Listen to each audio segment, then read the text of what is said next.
One of the things I see people struggle with commonly when it comes to what they can do physically and how it relates to the golf swing is being able to independently rotate their pelvis or their hips, as we often refer to them in the golf swing.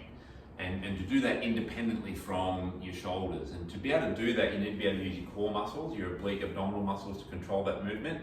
And a lot of people end up sort of gripping through their back and overusing their back muscles. It creates lots of back pain, and it also impacts how efficiently they move in their golf swing. So a little series of drills you can do, a little series of exercises that get increasingly more difficult to help train that, can be starting out with the club and just standing in your setup posture and resting the club on the ground, so it gives you a little bit of support, makes it a little bit easier.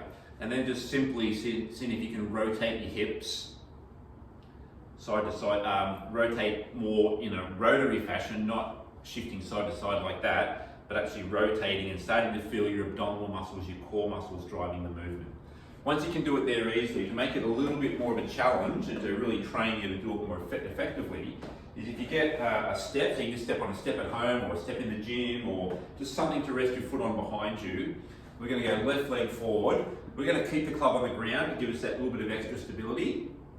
Club on the ground, and now rotating your pelvis over that left leg. Okay, so really learning how to rotate your pelvis over your leg is really important.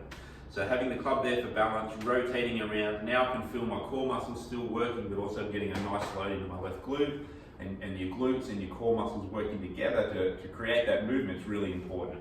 So you can just practice that. You can do it in both directions. Practicing that there is a really nice way to progress it on. And then the next level, to make it just that little more challenging, is take that support away from the club on the ground, pop the club across your shoulders, and now the challenge here is to not move your shoulders, so the feedback's the club, not letting the club move at all, keeping the club really still while you still rotate your pelvis, keeping the club across your chest, and really feeling your core muscles and your hip muscles driving that movement. So that little series of exercises is a nice way to improve your skill in that particular movement pattern.